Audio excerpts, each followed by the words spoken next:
FrankenSkies, chemtrails, aluminum, and many other elements, and much more on this amazing episode with Matt Landman. Matt, let them know where they can find you one more time. Yeah, thanks so much. FrankenSkies@gmail.com. I'll answer any emails. FrankenSkies.com. Check out the documentary and all the resources on geoengineering, chemtrails, and all the information there. And actualactivists.com. It's a one-stop shop for truth. And then I also have the silver EMF 5G blocking clothing line at SPERO, Spiro Gear, on Instagram and spirogear.com. And thank you so much for having me on. Yo, and then joining us in the 1 to 2s is the legendary biblical hitman. What's up, Steven? Let them know where they can find you. Yeah, brother. Yeah. So YouTube, I'm under the biblical hitmen, and on all social medias and audio platforms, the biblical hitmen. So just go ahead, type that in, and you'll see a blue and red symbol there. And Angel, thank you again, man. Appreciate you. Much love. No problem. This episode goes out to the Chosen Souza V2, the Chosen Souza V2 on Instagram. Thank you so much for liking and engaging and commenting. And this episode is dedicated to you. Have a good one. Stay tuned. Kiss. Keep it simple, stupid. I promise you, this is not a political podcast. Jump from the deep end of the pool, set up the mood. Paranoi Radio, set up the mood. Paranoi Radio, set up the mood. Paranoi Radio, set up the mood. Set up the mood. Set up the mood. Set up the mood. Set up the mood. Set up the mood. Set up the mood. Set up the mood. Let's make the deposits into the bank of knowledge. Welcome back to Paranoi Radio podcast. Ladies and gentlemen, boys and girls, I am Trebles Garcia, and I want to thank the Lord for allowing me to be here today, and I want to thank every single one of you for allowing me to enter your space. Guys, I have an amazing episode lined up for all of you guys with an amazing special guest. Wait, special guests with 2 S's. This guy texted me at the last minute. He was like, yo, what's up, man? I'm like, yo, join. He's like, I'm down. Fuck it. And we got in it. I already cursed. I think that's going to get flagged on YouTube. But whatever it is, guys, if you guys are on YouTube, check us out. Like, share, and subscribe. Check us out at ParanoidRadio.com. Drop a 5-star review on Apple Podcasts and on Spotify. That allows other people to enjoy the show as much as I enjoy making it. Feels good. Guys, let's jump in from the deep end of the point, set the freaking mood. Please allow me to give a warm introduction to, he's an activist. He is a director of FrankenSkies. I call him the weatherman. And he was introduced by a very, very special person of mine. Shout outs to the Pro Nation, Matt Landman. How are you, bro? What's up, brother? Thank you so much for having me on. And yeah, shout out to Janet. I'm glad she was able to connect us. Absolutely. And joining us in the 1 to 2s, dropping bombs of knowledge, is the fireman and host of Biblical Hitman, Steven. What's up, big dog? What's up, brother? Thanks, man. Appreciate you having me on. Yeah, this is gonna be fun. You know, I feel like I'm a co-host here. You're co-hosting today, bro. Let's go, man. You're in the 1 to 2. You're checking the sound quality, making sure I don't go off board with the cursing. Yeah, I'm the host of the Biblical Hitmen. Really, what's kind of funny is it started out as the 3 of us, but as of right now, it's just me. But that doesn't stop the show from moving on. So, but if anyone's interested where the show's at, it's on YouTube. I'm also on audio platforms as well, all under the Biblical Hitmen. Yo, make sure you check them out, both of them. But here the spotlight comes out, not only to Biblical Hitman and to Paranoi, but the special guest of the night, Matt. You are the director, producer, you're a real activist, and you have a lot of content, a lot of information. I want to say that you're one of the top dogs in the conspiracy world, in the truth movement. Tell me a little bit about what you do, bro. Tell me about FrankenSkies, please.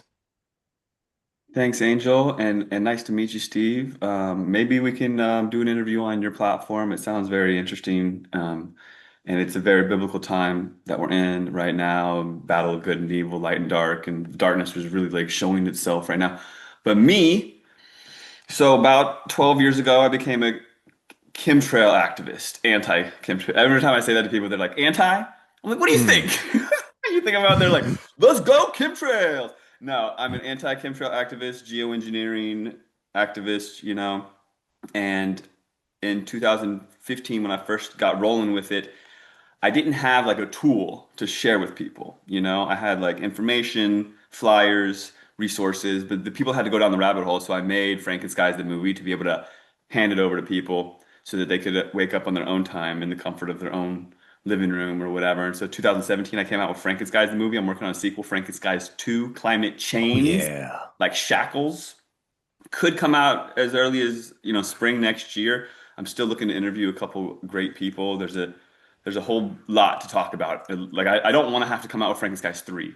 And who knows if we'll even be able to drop things like that in the future. So I'm trying to get it all wrapped up in this next film. And I also have a platform, Actual Activists. Check out actualactivists.com. It's a one-stop shop for truth. You name it, health, fluoride, the inoculation shots, the shots, and all these other things. And there's even like a daily blog on there. And yeah, I live my life as an activist now. So I'm really thankful for being guided to do so, because I do believe that all the work that I do is I'm being guided and following spirit. You know what I mean? I'm here in service, just like you guys are, I'm sure. I love that, bro. I love that because you took yourself away from the equation and you presented it as a service for God and a service for humankind in all realities, bro. Okay, so what inspired you? What got you into chemtrails? Why chemtrails? There's many different things to point at and many different things to dissect, but you wanted to go with the skies. Talk to me, bro. Talk to me, Skywalker. Well, it's funny because my name's Landman, and I got connected on a farm to the land. And when in that connection, I realized that the skies were messed up, Why chemtrails? Because no one else was talking about it. And I thought I knew everything. You know how we go through phases? I'm 45 in a couple of days, right? October 23rd, I'll be 45. And when I was like 23, I was like, I know everything. Then when I was like 28, I was like, I know everything. Then I was like 35, I was like, I know everything. Now I'm 45 and I was like, damn, I don't know much. I know a little about a lot. Yeah, I know a little about, and I know there's a lot of like blind spots. And I know like my entire life has been like a indoctrination programming, like lies, like a lot of lies. So when I first came onto this subject, I thought I knew a lot. I had just graduated with a master's in MBA, a master's degree in business administration from Cal State Humboldt in Northern California. And I thought I was like, I graduated top of my class. I thought I was like, I knew so much. And I knew about 9/11, like right when it happened. I lived in DC, and shortly thereafter, like I had a girlfriend going to Pace University right there in downtown Manhattan. I won't tell the whole story. I woke up to 9/11 through documentary filmmaking, loose change and zeitgeist. And little did I know that seed of like documentaries can do some damage can do some really good. Fast forward like 10 years and I'm coming out with my own documentary. It's beautiful. So I learned about 9/11. I thought, that I knew so much about truth. And literally I didn't know about shots. I didn't know about the sky.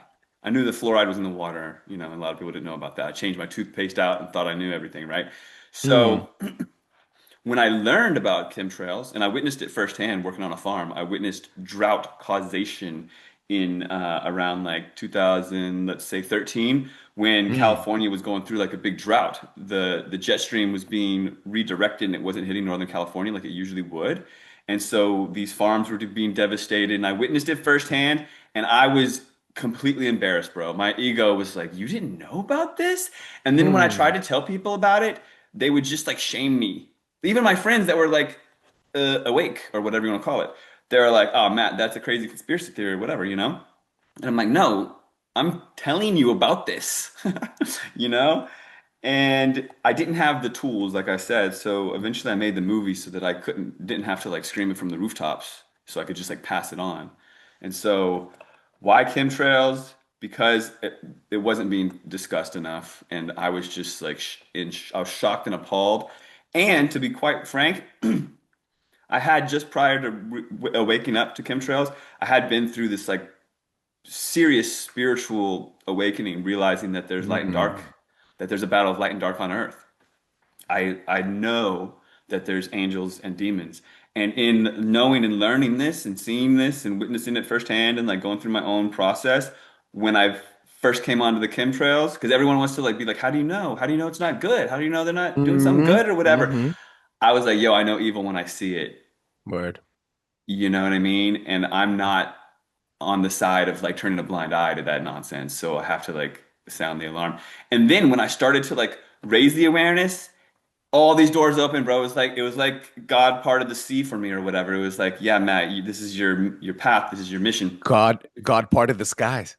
Yeah, right. And so once I saw that, and I was like, oh man, this is my path, because I felt like divinely not just guided, but like helped. I was being helped in a divine way. So many things started unraveling, and the movie really got some traction. It's even being seen now more than ever. Like, I thought 2017 would be my year when I came out with it. It's like being watched as we speak compared to before, not as much. So now it's translated into like a dozen languages. It's been seen by about 100 million people worldwide, and it's really making an impact. And then before I pass it over, I'll say, I felt like divinely guided to put on an anti-chemtrail protest in London. I'd never even been to London, you guys, but I was like, following spirit. It was kind of, I don't know, Holy Spirit, angels, God, whatever the energy was, but it was very high and like divine. And it was like, I have to, I like meditate, say things to myself, and usually I don't get these like energetic hits, but this thing was like calling me 3 years ago to put together something in London. I didn't know what it was. And then finally I realized I'm supposed to put together a chemtrail rally in London.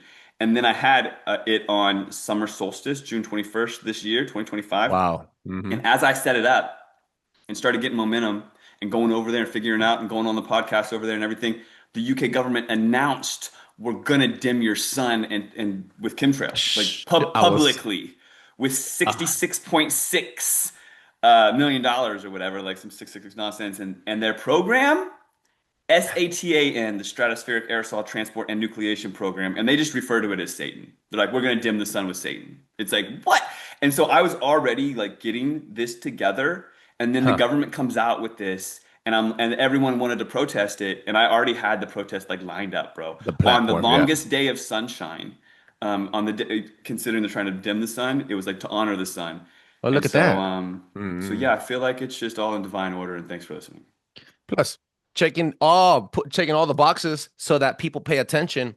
Believe it or not, you guys can call it a ritual, a negative magical ritual, whatever it is, but they're doing it to us. Why can't we fight the same way? Doing it in the summer solstice is probably the best idea you had, bro. It attacks them directly where they work, using the same medicine, using the same freaking recipe.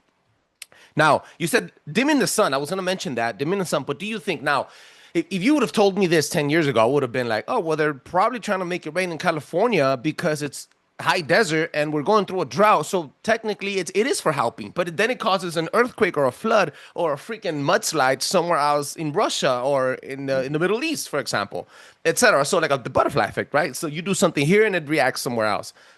So do they control? Is it military? Is it to really block out the sun? Is it to make us gay? What is it for, bro? Like, what are we trying to intervene here? So when people start acknowledging the spraying in the skies, right? Because it's a big kick in the face when you're like, well, this is actually going on. People want to know the who, what, why, where, when, how.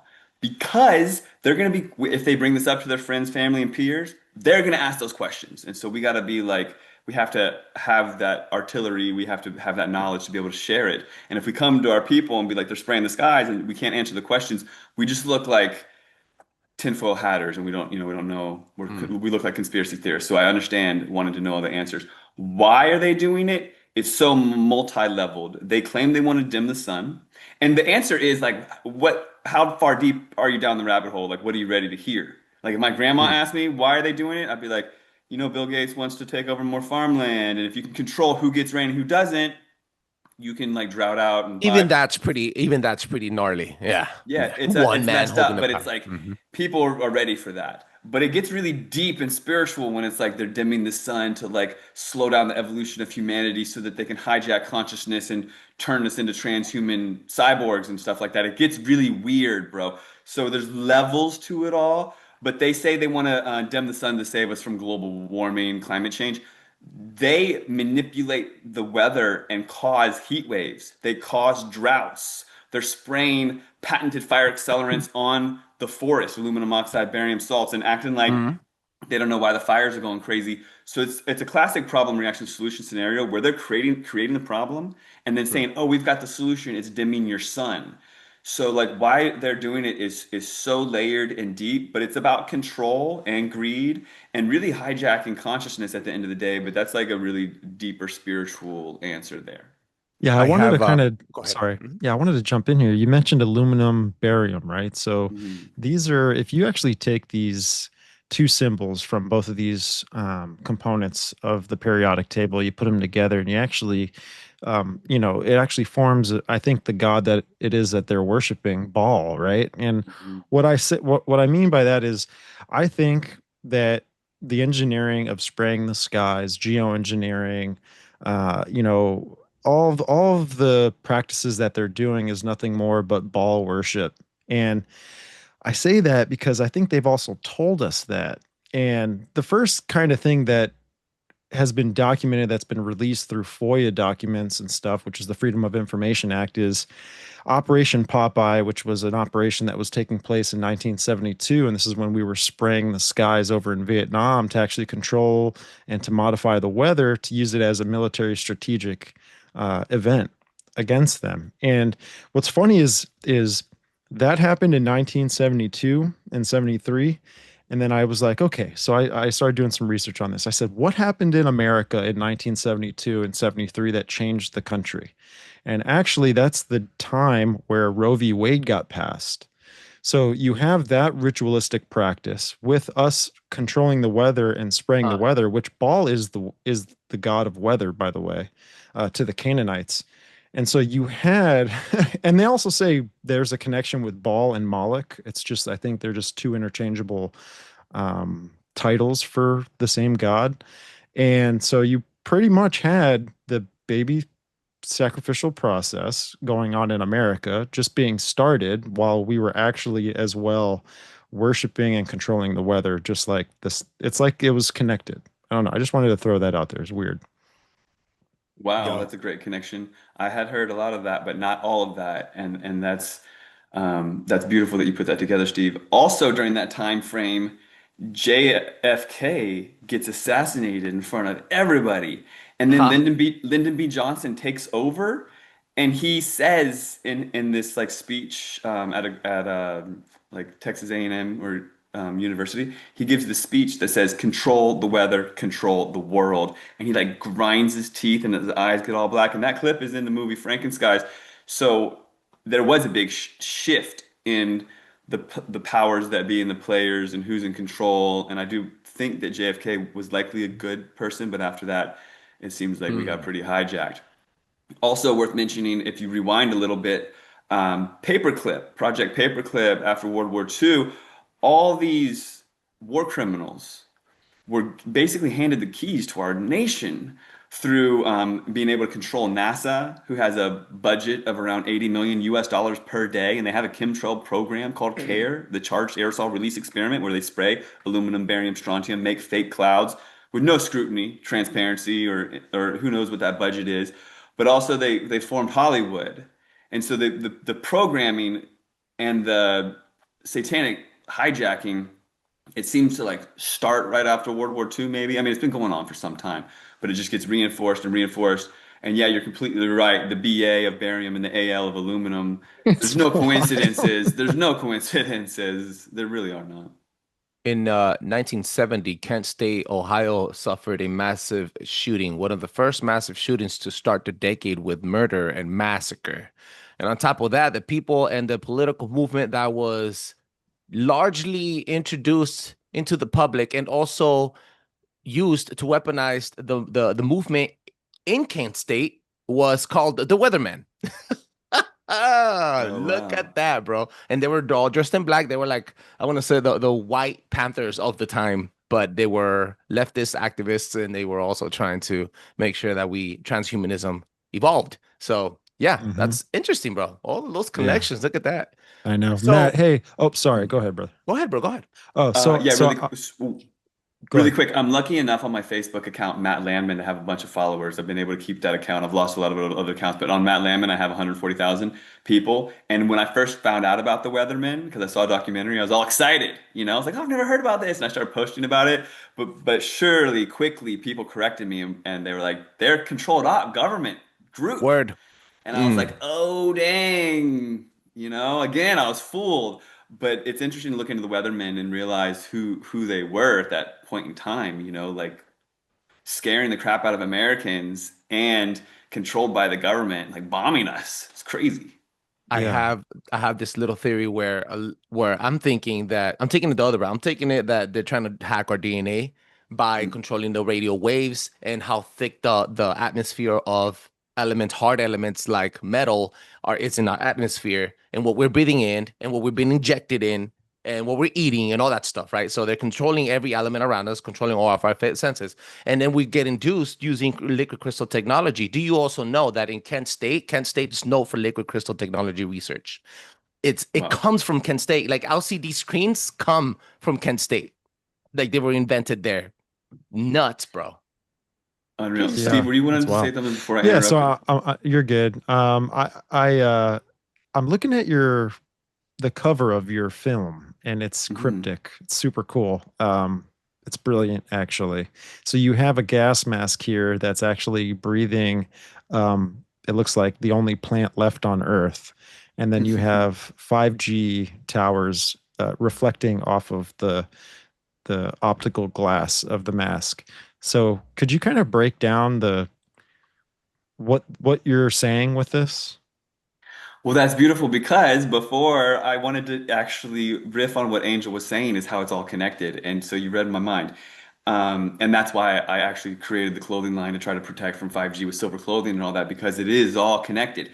And so it's wild, you guys. And I'm so blessed, like I said, because being an activist and being where I'm at, people send me so much information. I get to go on podcasts, meet people like you. And just recently someone sent me this breakdown on a government agency like the NOAA website. And people ask often when I go on shows, like, is there a connection between 5G and chemtrails? And yeah, there is, and it's deep and layered, but what does it all, really mean and why? So this chart showed that as they spray the chemtrails, the radio waves, because the air gets saturated with metallics and with metals, the radio waves can go further. And there's this whole breakdown on it that they can crank their 5G in a more conductive environment and it works better, it goes further, it's stronger, as long as they just keep spraying aerosolized metals into our atmosphere and it rains down on us, they can metallicize the environment in which we live in and control the frequency, right? So it's very diabolical and deep in that regard. Also, you can imagine like the different applications, like they could aerosolize nanobots and activate them with frequency or whatnot, things like that. Snap. But also just if you think about that EMF radiation breaks down the blood-brain barrier, and then the constituents in the sprays, they wouldn't necessarily bypass our blood-brain barrier, but then when we're inundated with EMF and then we're breathing in these aerosols, then we get this uptake of aluminum into our brains and what have you, and then there's all of a sudden a spike in dementia and Alzheimer's is the #1 cause of death in the UK. But then people ask me often, they say, do you think that the chemtrails are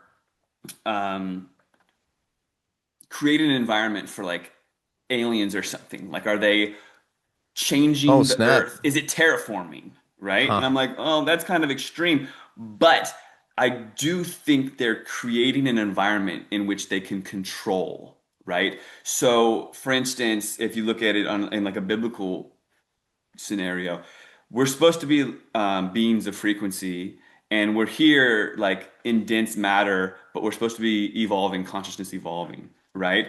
And then there's side by side with us, there's like demons that are jealous, fallen angels, because they want bodies, right? And their ultimate game is like to follow Satan, and Satan will supposedly like give them bodies in the end, which is like the transhumanism agenda, which is like hijacking consciousness and having transfer of consciousness become like a thing, right?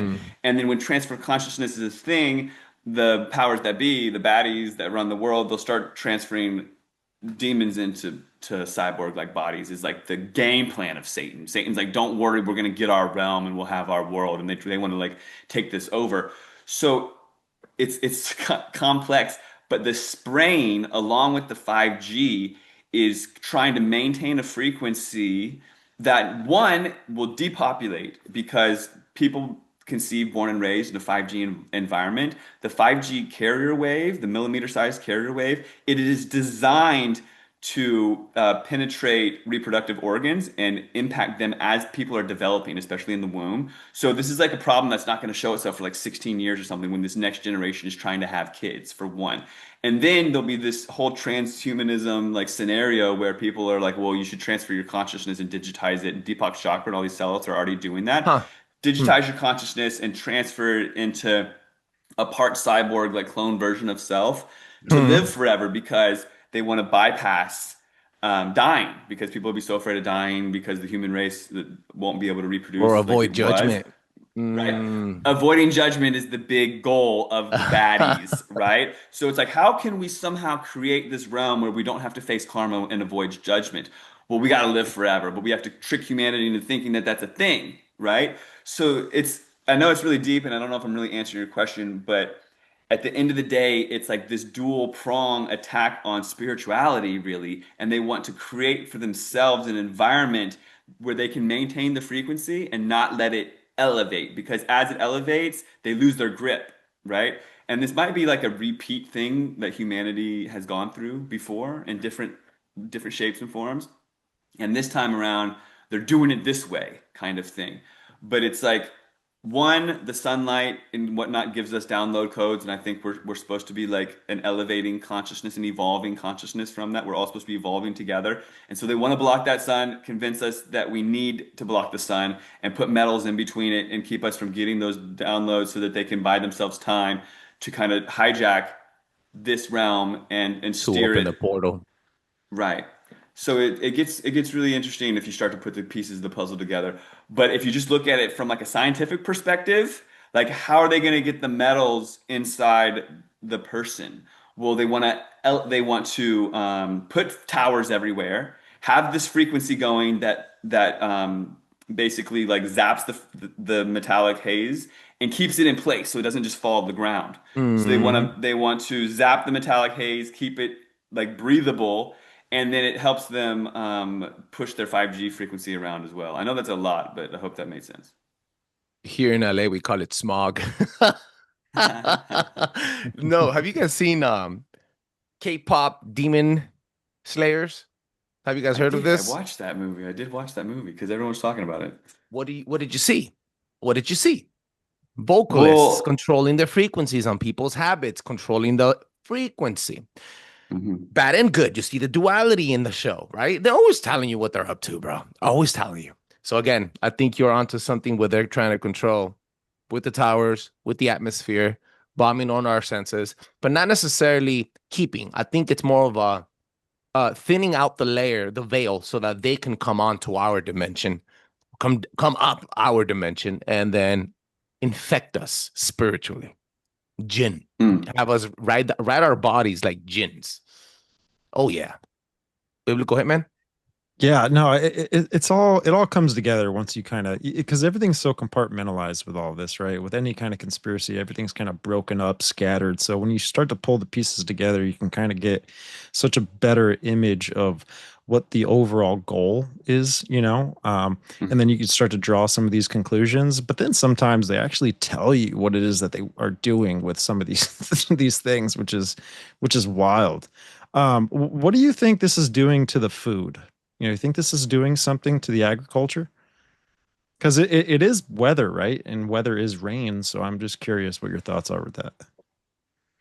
Well, the weather aspect and how it impacts food is part of like the control mechanisms, because the aluminum, it rains down on the food and it impacts the soil, especially the pH.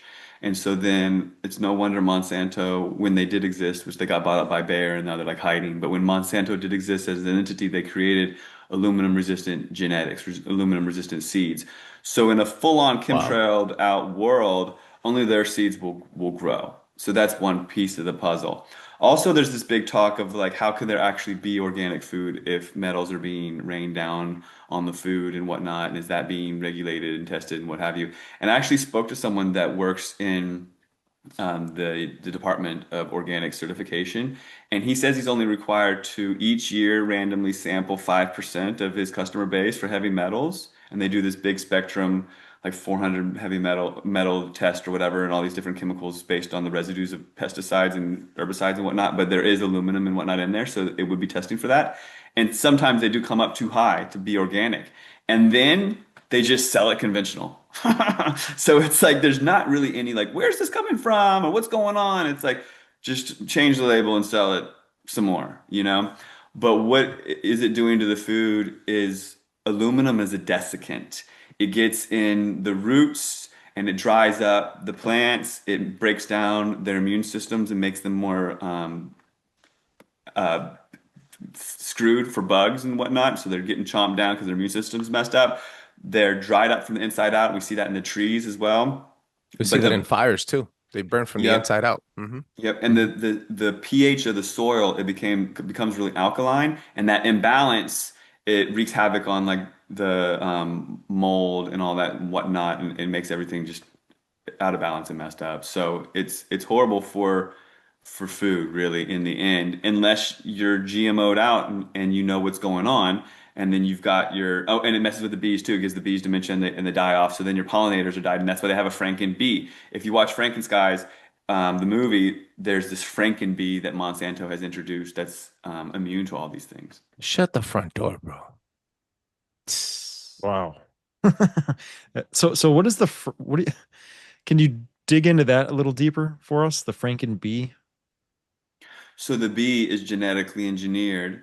So people don't really grasp. It's like GMO. What does that really mean? And they convolute it with these acronyms. Oh, I'm not a specialist. That was Edward Bernays, the nephew of Sigmund Freud. This whole like trust the specialist, trust the specialist. I'm not a doctor. Really, it's we wear many hats as activists and as truthers, and we got to learn a little bit of everything. I mean, like in my world, I'm an electrical engineer, meteorologist, farmer, like you name it. I wear many hats. And in this instance, GMO stands for genetically modified organisms. What they do is they tweak the genetics of the plant so that it can be blasted with poison. Otherwise, it would shrivel up and die. So everything around it shrivels up and dies, like the other weeds or whatever. But this genetically altered thing, like GMO corn, Roundup Ready, they call it. Roundup Ready means you can spray glyphosate, Roundup herbicide on it. Everything else dies. Same with the bee. They're genetically engineered to be able to withstand getting hosed with certain chemicals, right? And then everything around them dies except for the bee. And then the GMO food, of course, and then but it's then the chemicals on there, it goes deep into you can't even wash it off. So that it's just like once you realize that how simple it is, then you're like, okay, I need to buy organic. But they don't tell you that. They're like, oh, those hippies want, they want to they make it confusing, right? They're like, oh, they spliced in some lobster genetics, and you don't really get the big picture. It's like, oh, it's for drought. They don't want the plants to be they're drought resistant. It's a good thing. It's but no, look at it. It's Terminator seeds. It's predatory. It's evil. It's an abomination at the end of the day. I have a theory that I'm building up on that I think trees are portals. I know it's nuts. I know, but I just think you gave me another door. I think these portals are being activated through the stuff that they're spraying on us. I think you are onto something. You just opened up a door in my mind. It blew up. That's nuts. I'm gonna look into this. Any other questions? Biblical Hitman. Yeah. Do you think that there's a connection with also spraying the skies? Because I'm familiar with Project Bluebeam and the fact that Serge Manosk also talks about that there's a sodium layer in the atmosphere, that a lot of the engineering of the weather is to manipulate this sodium layer to a certain point to where either satellite technology is able to send images in this layer to create UFO phenomenon, or it's kind of like what you're saying, Angel. It's where are we doing something on the subatomic level, which is basically the subphysical level, to try and manipulate the metaphysical world, aka a portal or something, Interesting. The portal aspect with CERN and all that we have going on, it's like I live near Mount Shasta, and it's a huge volcanic mountain. But there's talk that in a parallel universe or whatever, parallel timeline, that mountain is occupied differently. It's like a city, right? That in parallel universes, still our timeline here, it impacts them. So they're not going to go and build a city on top of like Manhattan, because still our energy impacts them and vice versa. So trees being portals is an interesting bit, that in that regard, because they're here and they're occupying space and it's not like Manhattan or whatever, then somewhere else it could be something, and then by embedding the metals into them, it's an interesting take on it. What you were touching upon, Steve, I think a bit is Project Bluebeam, which is a whole big rabbit hole for the chemtrail like space. So different rainwater analysis have revealed. So people see blue skies, then they see all these planes show up out of the blue. You know what I'm saying? Like I know people that live in rural Canada, Manitoba, whatever. They see like one plane a day. Then on chemtrail spray days, there's 20 planes. They're gridding the sky, and you've got fallout, the next day from rain or whatever. And in the rain are weird chemicals. So people test the rainwater. It's been going on now since the early 90s. So there's a lot of different rainwater analyses that people have sent me. People are sending me rainwater analyses with high levels of terbium, right? What is terbium? It's a rare earth element, very, very expensive, shouldn't be up in the sky, and it's used in 3D televisions, right? To make like plasma. So then you start to learn about Project Bluebeam, which is a public government program where they can make holograms in the sky. Some people say maybe 9/11 that was utilized. Other people say that the recent uptick in aurora borealis, northern lights, like showing up in Florida and stuff, doesn't make any sense. That this is like a test run of the Project Bluebeam, because they're going to utilize Bluebeam for something like a New World Order kind of event. I think that maybe they'll have like a meteor hit that isn't a meteor, with tidal waves and what have you. Maybe something else could happen where there's solar flares that mess with the electronics, and then once people lose their Facebook for a couple of weeks, then they'll be begging for geoengineering, chemtrail skies to hold back those solar flares. That would work really well for their agenda. You know what I'm saying? But the making of a hologram in the sky is, or there's talk of a fake alien invasion, where the New World government would come together and unify all together, one world religion and all that talk, to fight these aliens. And what that would entail is like millions of fake craft in the sky that are all holographic projections, and then a couple real craft bombing the shit out of humans, like wreaking havoc. And it would be no bueno for humanity. But then in the end, people would wake up, for one, because the truth will surface, and then people will be like, that's so messed up, and we'll have like a massive spiritual awakening from seeing really through the lies, which is every time the darkness does something, there's repercussions. The light sees clearer. It's wild. So the more that they do, the more they put their foot in their mouth kind of thing, and show people that there is light and dark, and that there's duality. And then where are you at? Where do you stand? Like, what side of the line are you on? Well, a lot of us represent the light, and we're here to fight and to realize that we're actually on a battlefield. So yeah, Project Bluebeam is utilizing different constituents in the atmosphere, and then adding more, and then using electromagnetic frequencies and holographic technologies to put something in the sky to deceive humanity. And that could be on the agenda. I think that the powers that be likely have technology to monitor like the vibration and frequency of humanity. And then as it escalates, they're like, okay, do a false flag. Oh, humanity's like getting, hyphy and conscious. Let's do another 9/11. But if it gets too wild, they'll do some crazy false flag like alien invasion. But I think that they likely are holding on to those cards like need be. I'm not really sure the game plan, but I hope that answered your question. Yeah, it was great, man. Thank you. Yeah. Yo, and with that note, Matt Landman, the Weatherman, let them know where they can find you one more time, bro. Yeah, I'm happy to answer any emails at frankenskies@gmail.com. Also check out frankenskies.com. That's FrankenSkies.com. Also actualactivists.com. Check out the clothing line, the 5G blocking clothing, and block out phone bags and what have you. Tell us a little bit about that. How'd you come up with that? Well, when I learned about 5G and how messed up it was, and smart meters and all this, and like kind of read the writing on the wall regarding like what they're trying to do with this predatory carrier wave, which it's a long story, but it has a lot to do with the size of the carrier wave. You've got 3G and 4G and AM and FM and EMF and all these things are all around us, but they're all utilizing carrier waves that are measurable in like centimeters and inches and feet. And AM radio waves like 100 feet tall, they just go through everything, they go really far. But as the carrier waves get really small, they become more absorptive, more predatory, more harmful to humans. And this 5G is utilizing a millimeter-sized carrier wave, which is the width of a penny. And that means when it hits things, it absorbs into them. Like people, we're getting cooked with radiation. And also the lockdowns, come to find out, it seems to have actually had to be a lot to do with low-level radiation sickness. A lot of people were getting 5G, didn't know what was going on, thought it was something else, just saying. So I created, I learned about clothing that can be made out of woven silver that deflects and protects from radiation, from 5G. And so I created, I'm like leading the industry worldwide. I've got hoodies and men's underwear and these blackout phone bags. Your phone won't work inside the phone bag. You can't get tracked or anything. No signal, no radiation. It's like Faraday. Yeah, Faraday phone bags. Yeah. And I've got these Faraday boxes and blue light glasses and all this stuff. So check out the shop at Sparrow, S-P-E-R-O, Latin word for hope, Sparrow Gear. SparrowGear.com, Sparrow Gear on Instagram.